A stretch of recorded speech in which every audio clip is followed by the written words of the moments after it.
Back to our last panel in this conference, New Technologies and Contemporary War, Drones and Artificial Intelligence. It is a theme that summarizes much of the discussion of the past 2 days, is the way how new technologies are transforming the nature of contemporary conflict. Drones, autonomous systems, artificial intelligence, cyber operations, and disinformation campaigns are already part of the reality of current conflict, and they challenge both military strategies as well. And I'll also invite a member of the board of directors and director of the program of international security defense of the Casimir Pulaski's Foundation and the Security Forum of Warsaw, Tomasz Smura. And finally, professor of the Department of War Studies of the King College, London, Peter Neumann. I wish you all an excellent debate. Sabrina, the floor is yours.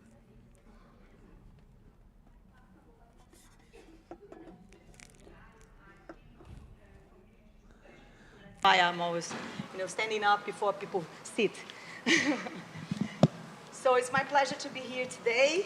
I use Portuguese as a main language because we are in Brazil, and I'm very glad to be Portuguese speaking country representative, both in Brazil and Portugal, as a Brazilian Portuguese. So it's my pleasure to receive you today here.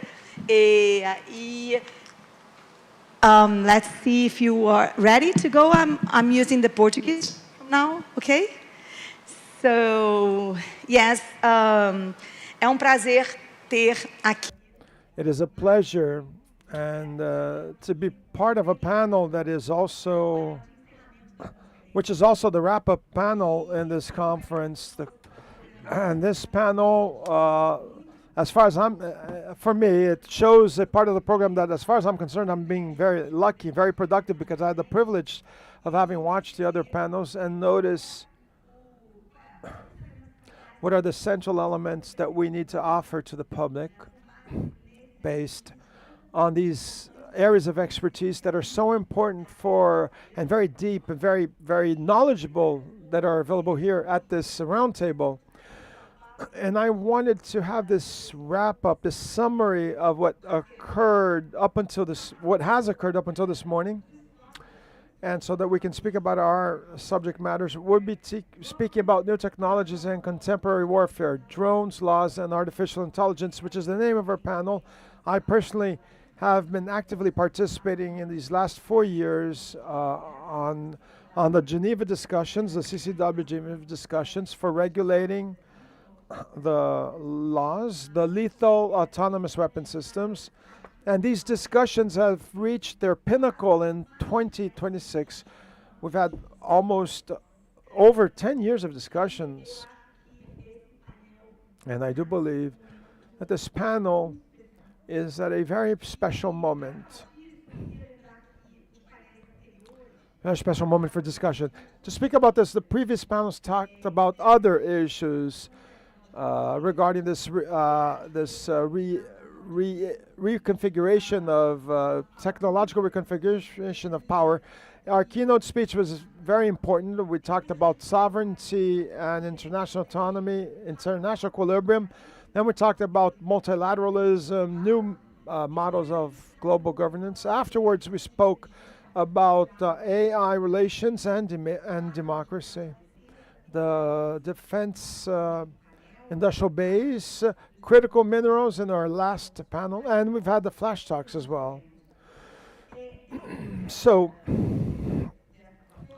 within this, our panel is inserted into an area that integrates the same technical military dimension. So it's a bit more than just another installation of the present models of war or a renewed technical base, defense base, but it's also mainly an idea of having a system in operation which is fully dependent today on the development of the autonomous weapons that also depends on the critical minerals that were present on our discussions on panel 4, and also depend on our computational capacity and industrial base that were present in panels 3 and 5, that also AI models which discussed on panel 2 the risks involved in it, and a full command chain that decides on how force will be applied and what are the real capabilities that we have of regulating this area, this sphere. Within this question is no longer a hypothetical, because we're now coexisting. We now have the Ukraine war, and that has become a laboratory for military development. The conflict between Iran, the United States, Israel, that has shown that these unmanned systems change the operational equilibrium, even in light of very superior conventional forces. And at the same time, the capabilities that are put into warfare today already maintain, they still keep the human being at the center of the decision, despite, even if regarding the investments being made, a lot of the human loop will be maybe eliminated. And this is where we have this crucial issue in the environment of the CCW, which is the human control, and how possible it is to safeguard from a technical or operational standpoint this, having the human in the loop still. The seventh revision is a forecast for 2026. We've already had a first CCW meeting, and the expectations that we'll have an expert group, government expert group, as appointed by the UN General Assembly and the Secretary General. We hope to have a binding instrument, one that is legally binding, so that we can start regulating some regulation process. So in light of all of the categories, emergencies, mistrusts regarding the global governance processes, much of this continues to exist. It's more fragmented, even perhaps more disruptive, but it's still better to have something than not having anything. In this panel, we will be discussing 3 different layers. We have a material economic base. That's one of the 3 layers. And this, Igor Marchesini will be speaking about AI, about digital infrastructure, with his incredibly robust experience at the finance ministry, and how it relates to developments, and perhaps even social development. And then we also have coverage of an operational strategic layer, and we'll be discussing the legacy, the legal legacy as well, political as well, and we'll have Tomasz Smura from the Casimir Pulaski Foundation, which has been, since Warsaw, they've been monitoring the evolution of these actors and non-state actors as well. This informational dimension of what this new war statute really means. And then we'll have Peter Neumann of King's College London, who, as the colleague that spoke just a little while ago, he spoke yesterday actually, Vinicius, he'll be speaking about his experience with these changes that are critical. Here we have then, I would like to start with Igor Marchesini, who's an engineer from Stanford University from 2024 to 2026, special assistant to the finance ministry, conducting data center development and regulation. And Igor, I'd like you to start providing a backdrop to all of us, all of this discussion, which is from the side of who has been developing public policies associated to this. How does Brazil deal or observe this issue of sovereignty on top of this layer, and on this global south race towards obtaining some independence, no longer being dependent? Thank you, Sabrina. I would like to recount to you, I'd like to mention that I understand nothing about war, defense, or arms. But I know a bit about technology, strategy, and perhaps even some economics. For those who have studied history, at least a bit, you know that historically, on the medium term, the major winners of conflicts, of armed conflicts, are the countries that end up mastering technological dominance, which comes from economic power. So it's very difficult to have winners in major conflicts that are not economic winners, if you will, of this process. In the case of AI, we have a very specific situation because it not only directly affects war and conflict, because of its because of it being embedded in arms and equipment, but it also starts helping in strategizing, coordinating major supply chains. But it also directly interferes on the ability of defending its own infrastructure and critical systems of information. And also, it is perhaps the main vector today that will change the competitivity regarding companies and countries when we speak about advances, scientific, technological, economic advances. It is true that for all of us sitting here today, our situation is not very good. We have two countries where the government systems that are very different from the values that we aspire to, and that are concentrating power, and that believe in the law of the jungle, of the stronger one. The question is, what do we do about this? A few days ago, I asked to two people who are a lot brighter than I am, who understand something about war. I asked them, what could Brazil learn from the Ukraine conflict?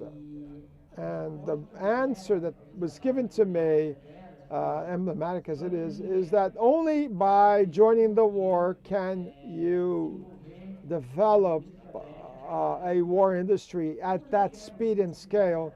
As I do not want to exercise this option, let's think about what's second best here. And second best, from my viewpoint, is the adoption, is disseminate the adoption of AI throughout all of the economic spheres of our countries in Brazil, Europe, and the remainder of Latin America.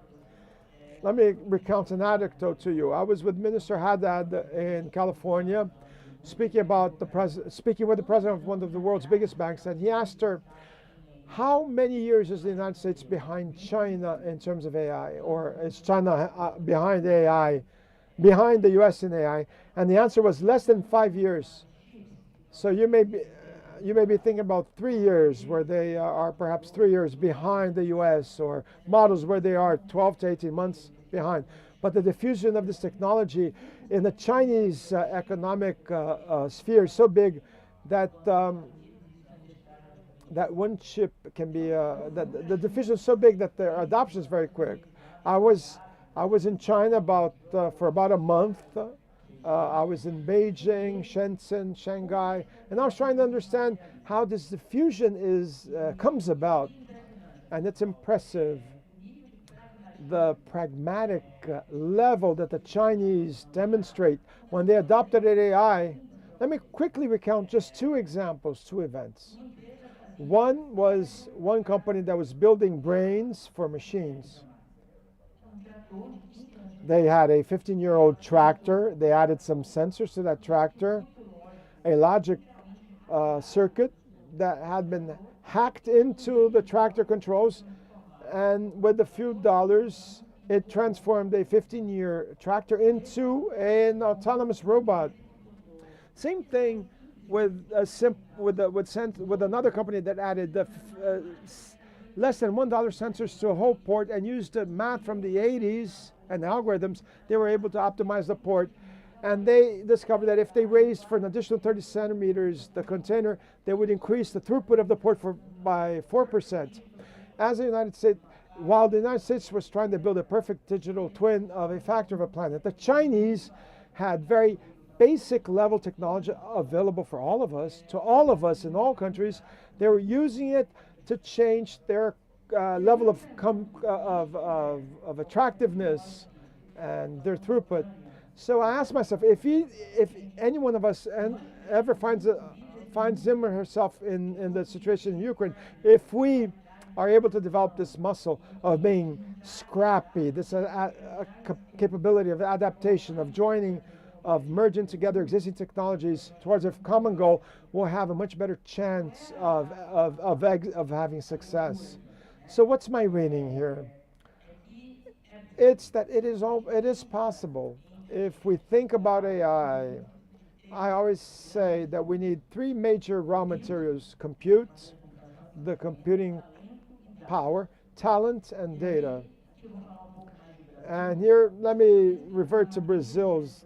If we think about Brazil's energy matrix and in our agriculture, we have all of the conditions of becoming a major data center. We have all conditions of becoming a very sustainable data center park. Talent. If I would tell you where, in terms of what is our rank in terms of API rank by developers? What position does Brazil occupy in terms of the best API developers? Who's among the top 10? Who's among the top 5? Raise your hands. Among the top 3, raise your hands. Well, Brazil is number 2 in terms of at OpenAI, and number 3 at Anthropic of API consumption, meaning a developer building software using AI models, using frontier and AI models. How about data, use of data? When I arrived at the finance minister, I made a diagnostic study, and I was shocked to discover that the World Bank index on government digital maturity, and that Brazil was number 2 in the world, missing out only to Estonia. At the beginning, you're shocked, but if you think about the gov.br, the PIX transfer manual, the pre-filled income statement, then you understand, look at these examples, you understand why. So a present state, we have universal health care, universal education. If we're highly digitalized with the population adopting technology, then we have more than enough data. So we have all of the raw materials. And the question is, how can we transform this into reality? And inspired on what we've seen in these last 3 days,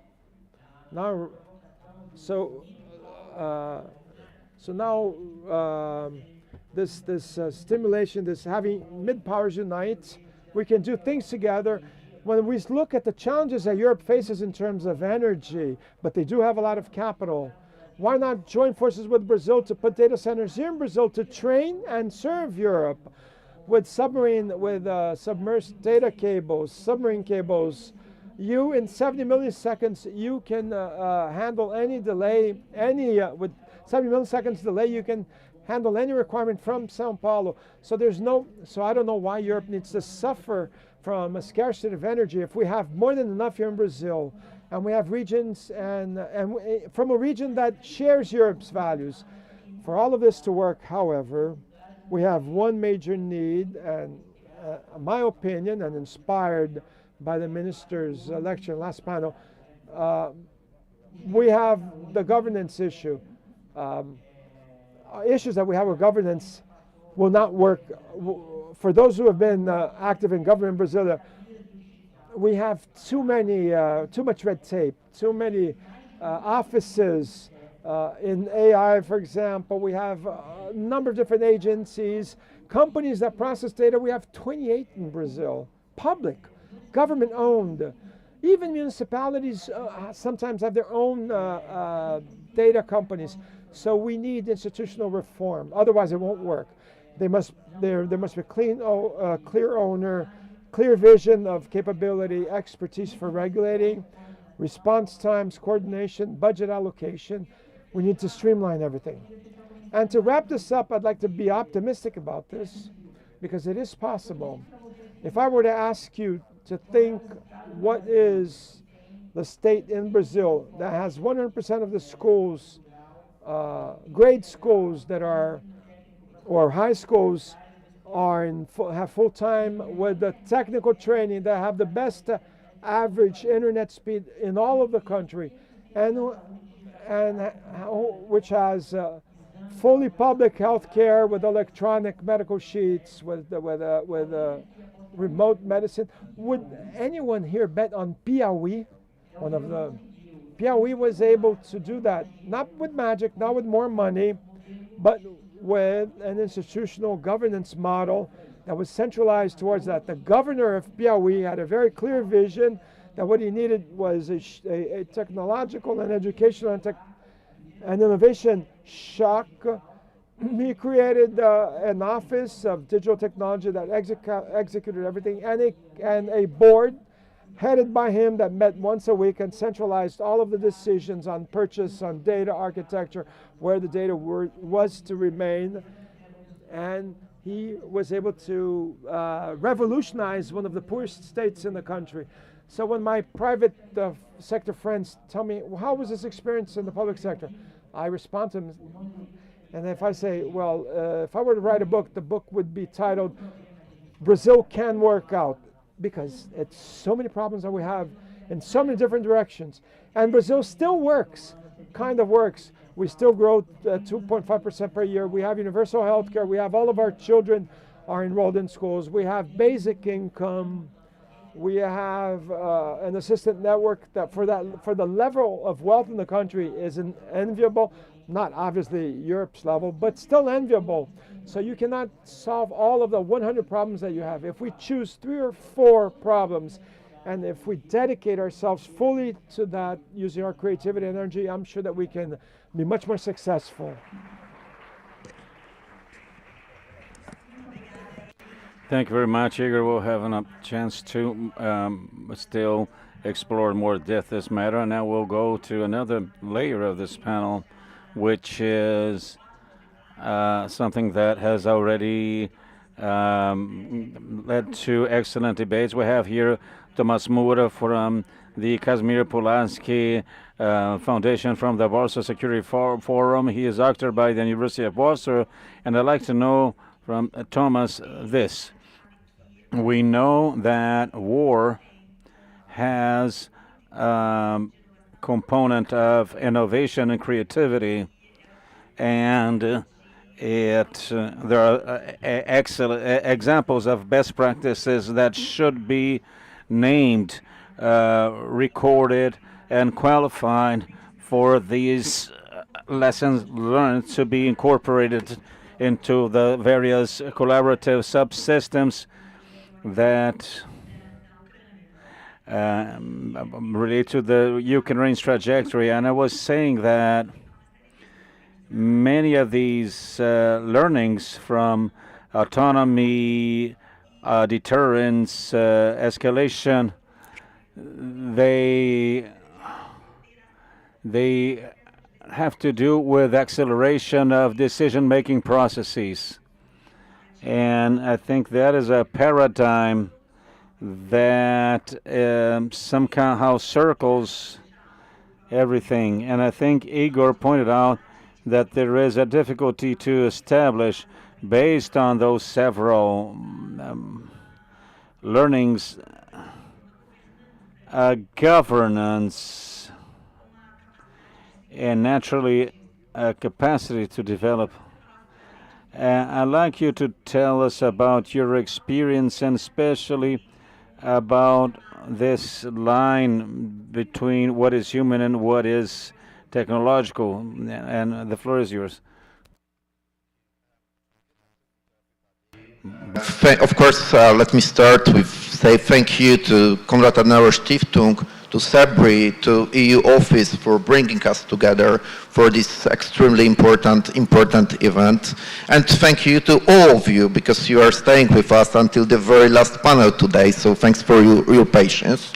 I'm coming from Poland, so from our perspective, we are, very, very close to the kind of the front line in the, in fact, war between democracies, between rule-based international order and authoritarian states which try to undermine this order.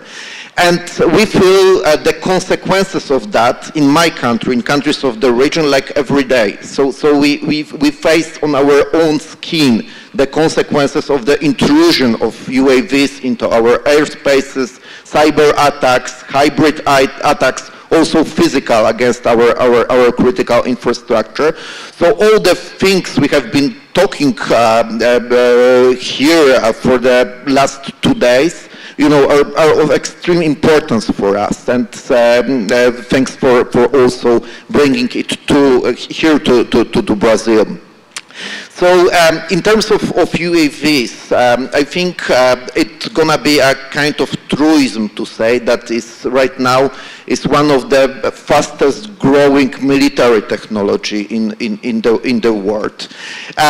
It was of course popularized by the US war on terror, but it was a Russo-Ukrainian war which actually brought this sense of irreversible impact on the contemporary warfare.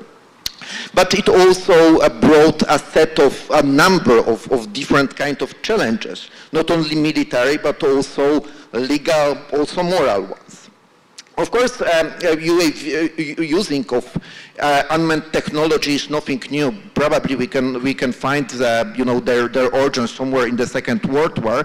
But nevertheless, during the, for example, Cold War, the development of unmanned technology was limited. It was due to the rapid implementation of the ground-based air defense, but also to the quite limited importance they were put to the potential war losses, especially on the Soviet side.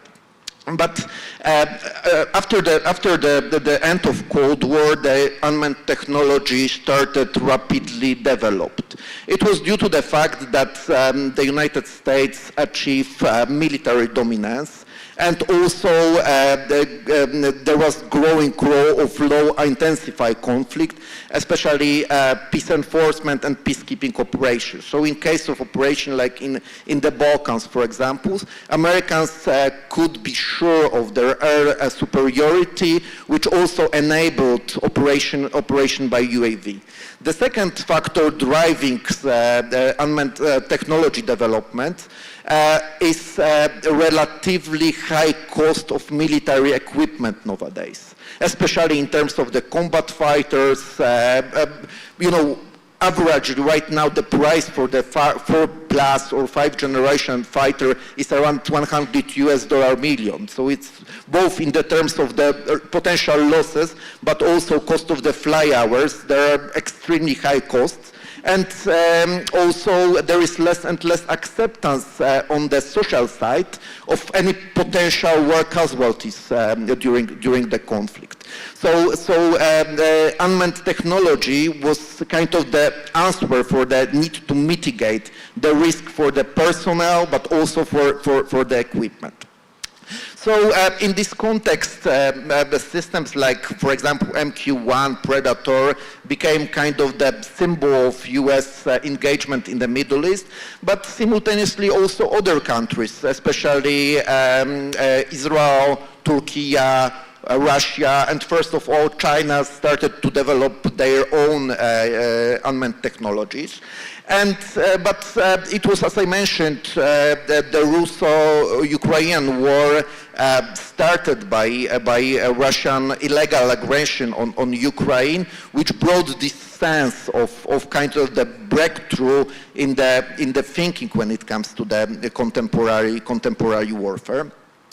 And as it was mentioned by one of my colleagues today, actually, when it comes to Ukraine, after the initial phase of the war, when Russians failed to capture Kiev, the conflict entered into the phase of positional warfare with the elements of war of attrition. So at this stage, both sides started to use massively artillery supported by unmanned reconnaissance drones. and Russians, in order to break Ukrainian will to fight, also started to use massively types of kamikaze drones against Ukrainian civilian infrastructure. So today, almost every day, Russia sends around 600 cruise, ballistic missiles, and kamikaze drones of, for example, Shahid type, Geren in Russian nomenclature, against Ukrainian power plants, but also against hospitals, schools, and so on and so forth, to make Ukrainians, lost they will to fight. But also Ukrainians started to very effectively use unmanned technologies. It allowed them to balance a little bit shortages coming from the lack of ammunition on particular types of equipment. So as our colleague from NATO mentioned, Ukrainians only last year produced around 5 million different items of different kinds of the drones, which is very impressive. And right now around 80% of the military targets and around 70% of the military casualties on the Russian sides are made by Ukrainians UAVs. So you see how effective they are in these terms. But of course, there is against the background of the situation on the front in Ukraine, there is kind of the thinking that UAVs completely change, contemporary thinking in terms of the warfare. But to be absolutely honest, I think it's half true, because one needs to remember that the war that is taking place in Ukraine now, it's a very specific one. So in this conflict, no side was able to achieve our superiority over the territory, and also due to the fortification lines built by Ukrainians, operation by armored or mechanized units are quite limited. So there are very good conditions for operating by drones there. And this scenario not necessarily need to repeat in the other conflicts. And best example of that was US-Israeli operation in the Middle East, when within 2 days US was able, together with Israeli aviation, to achieve our superiority over Iran, which limits effects of use of UAVs by Iranians. Nevertheless, having said that, as I mentioned, UAVs technology is rapidly developing. USVs are being integrated with the better and better sensors, propulsion systems, and more effective missiles. But in my opinion, the true breakthrough will be the integration of the UAVs with artificial intelligence. It's not so easy thing, because to integrate unmanned technology with AI, you need to have like very effective processors, because they need to process like a lot of different information. You need to have very good electronic maps. You need to have like threat database, which allow you to distinguish, military targets or hostile equipment from your own. So it's not so easy, but nevertheless, as we know from Ukrainian sources, Russians will be probably able to integrate Shahid with artificial intelligence by the end of next year, which actually will create huge challenge for the whole NATO, because you will have like thousands of different types of drones, flying over your territory is seeking for the target. So you need to, it's also enforce huge investment on the NATO side to be able to respond such kind of threat. But it also, as we discussed, pose like challenges for us in terms of thinking about doctrines, but also international law, because still questions who will be responsible for for example, war crimes committed by artificial intelligence, will be responsible for that. So these questions still, remain unanswered. Thank you.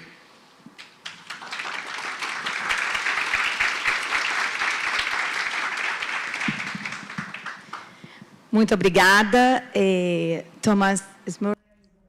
Thank you very much, Thomas. Now I'd like to invite Peter Neumann.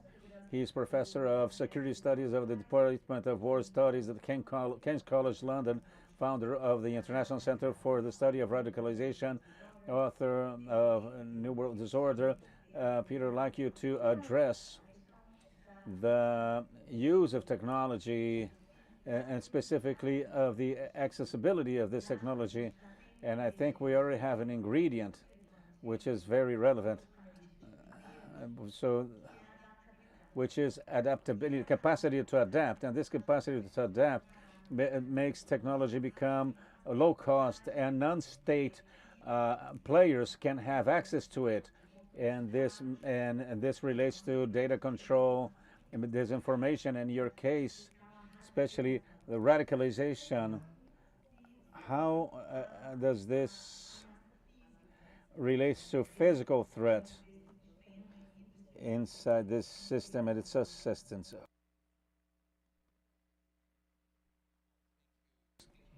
Very glad you asked me that question, because I wanted to start with a little provocation, as I always do. And I wanted to say that when I started studying warfare in the late 1990s in London at the institute where I'm still working, everyone was talking about the revolution in military affairs. That was a big thing in the 1990s after the so-called Iraq War, the first Iraq War in 1991, when the Americans achieved a very quick victory. And everyone said this was because of technology. And in fact, the Americans had advanced so much in technology that it would become impossible, virtually impossible, for any other country to ever defeat the United States of America again. That was the belief in the late 1990s. And then came 9/11. And the realization was that technology, after all, didn't matter so much if your opponent adapts, which always happens in warfare. And of course, Al-Qaeda didn't choose to attack the United States, the biggest military power in history, on the battlefield where it was superior. It attacked it at its weakest point, which was the homeland and the civilian population. And so yes, the history of warfare is a history of technology. Gunpowder revolutionized warfare, steamships, the telegraph, aircraft, nuclear weapons, all of these were innovations that revolutionized warfare, but there's also a danger of technological determinism, because typically opponents adapt to these challenges, they do identify your vulnerabilities, and they find a way around it. And if you look at the subsequent years of the so-called war on terror, 20 years, wars in Afghanistan, wars in Iraq, wars in Libya, in all of these wars, the West was militarily and technologically hugely superior to its opponents. Was the United States technologically superior to the Taliban? For sure. Who won that war? The Taliban. So I think there is a danger to believe that technology alone decides. And we're seeing it in the current war against Iran, which has been mentioned a number of times. It's hugely impressive, the tactical victories, the number of targets hit in the first days of the war. But who won that war? This is my personal opinion. It wasn't the United States. And so the idea that opponents, because they don't have this technology at this point in time, cannot adapt, that they cannot identify vulnerabilities, and that they cannot ultimately win a war in which they started off being technologically inferior, is, in my opinion, a fallacy. And let me just make 3 short points to add to this point. The first point goes directly to what you were asking about. Of course, technology, AI, autonomous systems are a huge advantage to the countries that are ahead in these technologies. But of course, one of the big stories about technologies, and you mentioned that, is that they make it easier also for other actors to access these technologies. And arguably, the breakthrough with unmanned aerial vehicles, with drones, was not the invention of drones. Drones have been around for over 20 years. Predator, Reaper drones were used in the war on terror, but they were like large aircraft, and it wasn't possible for terrorist organizations or for small states to adapt them.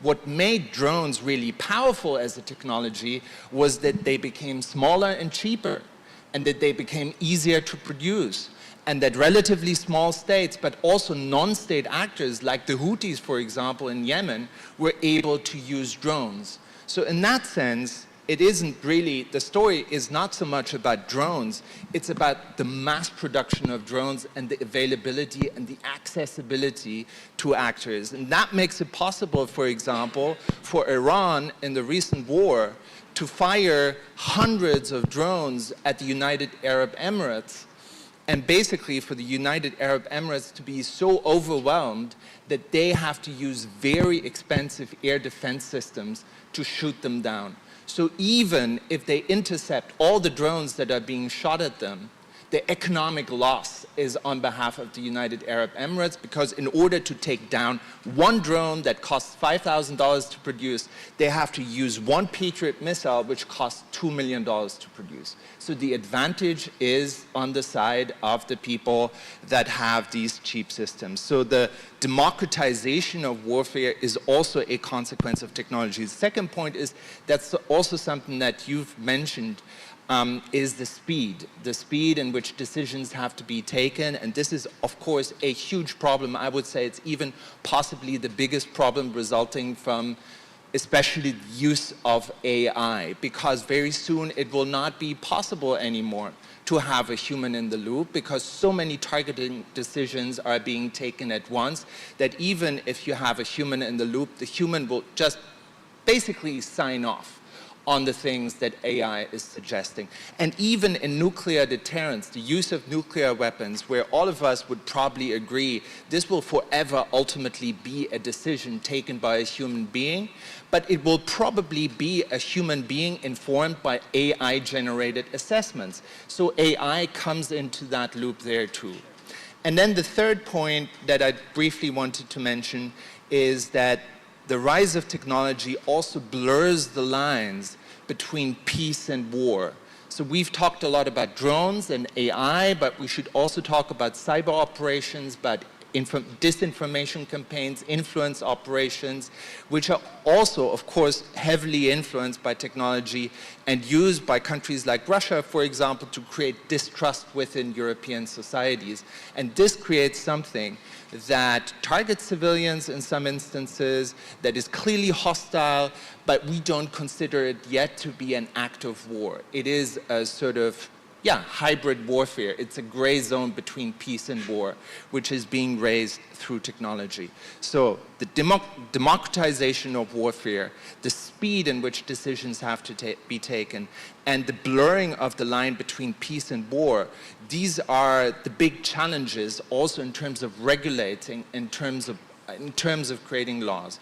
And I want to end with two suggestions or two proposals. The first proposal is one that is very basic, very obvious, and I think Igor also referred to it, which is that if we want to influence that debate on the use of technology in warfare, our countries in Latin America and in Europe, we have to become producers of these technologies too. Because right now, at the end of the day, when it comes to AI for sure, but also other technologies, we're basically recipients, users of technologies that were developed either in China or in the United States.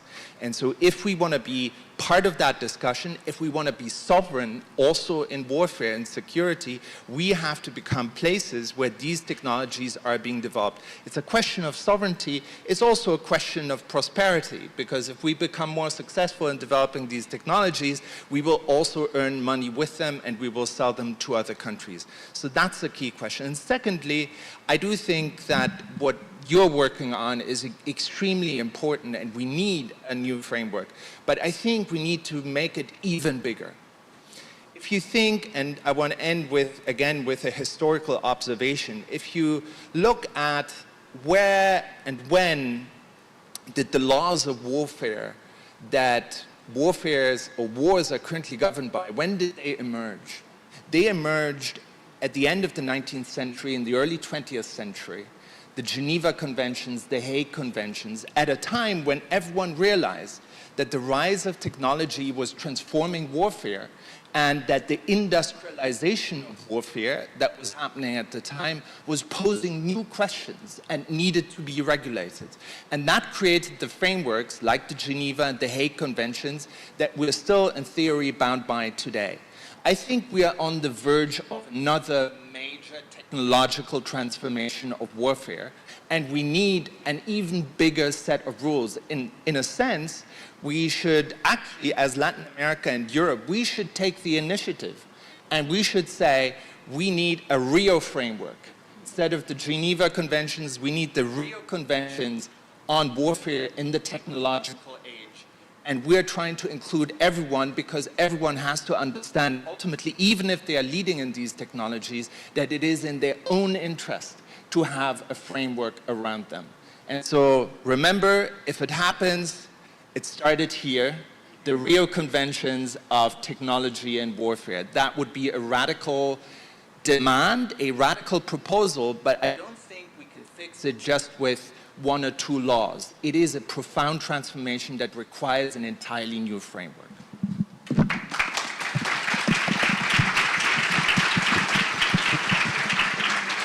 Muito obrigada, Peter. Thank you, Peter.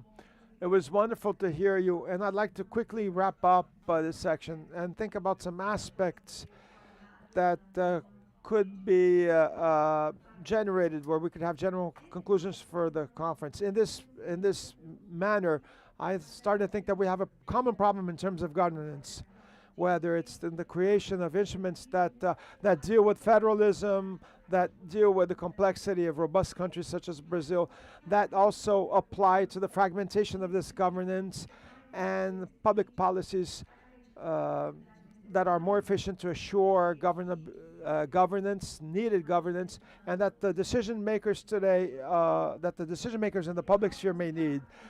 On the other hand, by advancing, we had Tomasz speaking about the incredible adaptability during war and the ability of bringing innovation and subsystems during the maximum requirement periods or demand periods. So an incredible capability for innovation, for creating innovation, and also making sure that the pressure model will also work towards creating new fronts in the war, new models for facing war.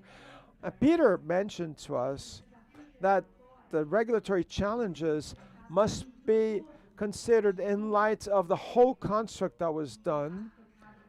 And we should remember that CCW is the convention on non-conventional arms that is unfortunately insufficient. And Peter establishes here a relationship, an unequivocal relationship, which is the need of rethinking the current models from an inevitable transition period, where we have the war systems, where the technologies will always require the creation of new control and access systems. And towards this, I think we have something that is in common. In addition to the adaptability that is visible in all of your speeches, we have an angst here. I'm anxious about something. I'm also one person who works in scenario simulations. And I thought at the beginning, accessibility on AI, by AI from the civil world, I thought that we would increase substantively the predictability. The idea of predicting futures could be increased in its sophistication using AI. But noticing, or after hearing you, all of you, I have an opposite view, that the more that AI enters into systems and subsystems, we have smaller predictability. not only on regulatory systems that are at a national sphere, not only in the international sphere, but also by the capacity of reaction that the states have in light when considering an imminent danger or an enemy. How would you treat this predictability issue in light of AI? And also, I'd like to take an advantage. I would like to mention a second issue formulated from what our public has brought us. I'd like to thank you all, which is specifically the idea of having technological superiority, which some have and others don't. But Brazil is a country that is very diplomatic, does a lot of peaceful settling of controversies, and other countries of the Global South do the same. So I've watched the Global South in many of these dialogues. Just a little while ago, Brazil was invited to take part in the G7. And this does not seem like a closed door. It seems like a path which can be built or is being built. So how could Brazil or countries such as Brazil be involved in these issues? There's a question on data centers also, speaking about the high cost, the prohibitive costs, the costs associated to the environment issues, reciprocity issues. What are the counter parts? What countries, where in Brazil or actors such as Brazil, we've already talked about the Global South or not, but what is a space, where is a place where these actors can be in these very highly unpredictable systems?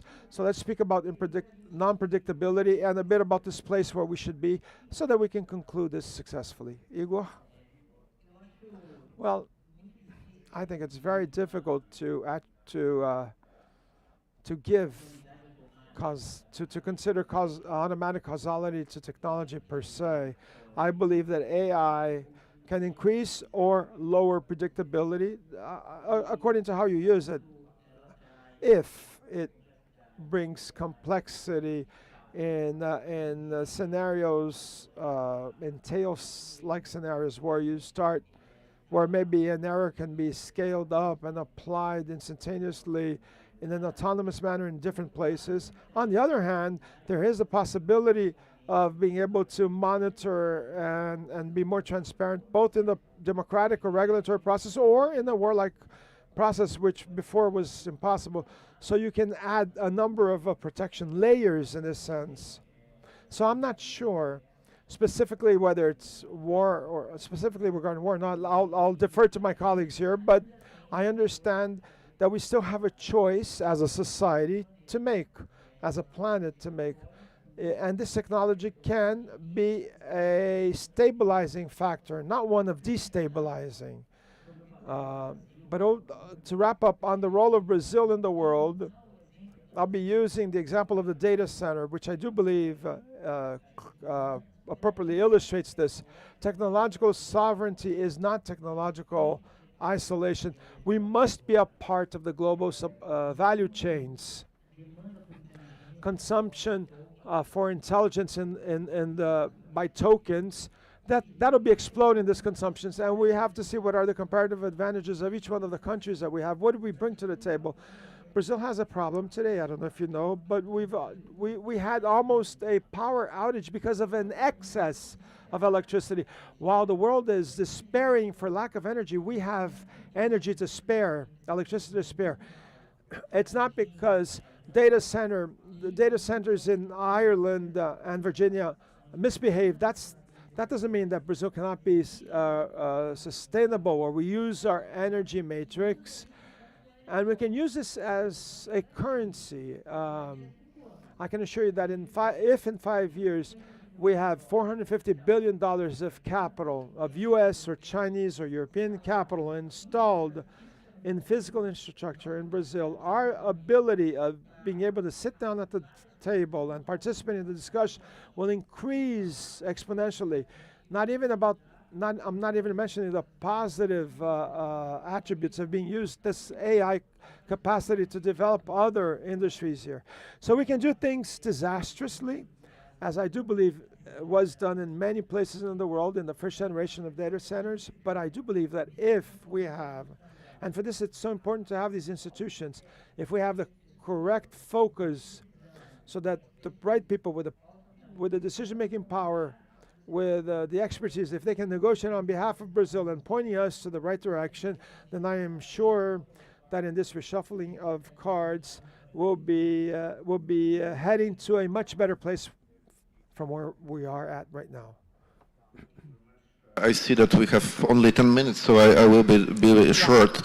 So actually, I 100% agree with Peter when it comes to the needs for the regulation when it comes to the modern military technologies.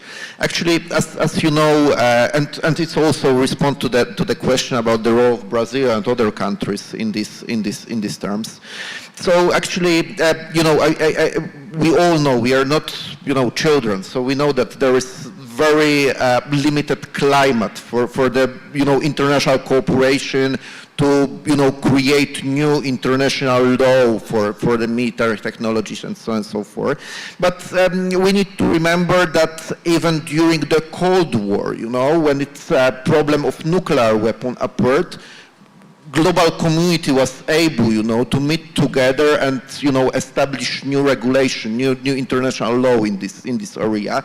And NPT treaty from the 1967 is, I believe, the most common, you know, signed and adopted legal, you know, agreement in the world scale. So world was able to even during, you know, very hostile rivalry between communism and, you know, democracy times to meet together to resolve some concrete issues. Same about you know, nuclear trials, the placement of the weapons in the space. So we were able to meet together and agreed, you know, on some certain solutions. And I think we are in this point also when it comes to these new technologies. Of course, I'm not fan like, you know, Terminator style, you know, vision of the future with artificial intelligence killed human being. But nevertheless, we need to remember that we are at the very early stage of development of the artificial intelligence, and we don't know, we have no idea where it can lead. So it's better to start to work right now to you know, try to resolve some issues that might appear. And actually, you know, it's classical issue we have, of course, with our colleagues from the United States who like to emphasize that in European Union we are over-regulated. We have more regulation in EU than the rest of the world altogether. I don't know if it's true. I didn't count, but maybe there is some point. Nevertheless, I think that together countries like, you know, European states, Brazil, other countries which represent, you know, global south and so on and so forth, we should, you know, work together to make, you know, our colleagues from United States, from China, from Russia, to also understand that, you know, there is demand to do something with this issue, you know, and we should continue. We should, you know, put some pressure to start deal with this problem seriously, because right now, you know, there is like complete freedom for the companies, and every major company which producing right now IAVs or something are working on this integration of AI with military equipment, and we need to do something with that. I'm sure. Por favor, Peter. Oh, yeah. Thank you. So I'm very grateful for your question, because it allows me to say something that I think is very important. Well, you are the judge of that, and also brings together various themes of the conference. If you look at the history of European integration, how did Europe become the European Union? How did it become more or less politically united? It actually started in the 1950s with cooperation on economic issues. Before there was a European Union, there was a coal and steel union, where we decided to cooperate on the production of coal and steel to make wars impossible. Out of that came the single market, European Economic community, which in 1992 became the European Union with a whole political apparatus around it. Now, what we have in relation to Latin America, the relationship between Europe and Latin America right now is a free trade deal. It's called Mercosur. Yes. It is a free trade deal, and I hope it works as a free trade deal. But my little hope as a European is that we're not wasting this opportunity, and that we're taking this free trade deal and hopefully all the economic cooperation that comes out of that free trade deal, and that out of that economic cooperation comes a deeper form of political cooperation as well. Because I have no doubt that we are at the beginning of a new world order. And if we look at previous world orders, if you take the Western-dominated world order that emerged after the Second World War, all the institutions that became important and that sustained that world order, whether it's NATO, the United Nations, the European Union, they emerged at the beginning of that period, between 45 and 55, 1945 and 1955. So if we are at another juncture in world history, if a new world order is emerging, and if we have that Mercosur free trade deal, let's use that as an opportunity to build economic cooperation, but also be aware that out of economic cooperation can come political cooperation and even institutions. And that's why it's so important that Mercosur not only contains the free trade aspect, but also, for example, funding for research, development, technology, because Brazil, which is energy rich, has a lot to offer to Europe, which is generally energy poor, but has a lot of capital. So let's bring that together. Let's have the economic cooperation, and maybe it evolves into political cooperation. Thank you very much. Queria agradecer à Fundação Konrad Adenauer. I'd like to thank the Konrad Adenauer Foundation for the invitation to moderate this panel. I'd like to thank CEBRI and the Commission of the European Union, Brazil, and everybody involved. I'd like to invite to the closure ceremony. Thank you very much.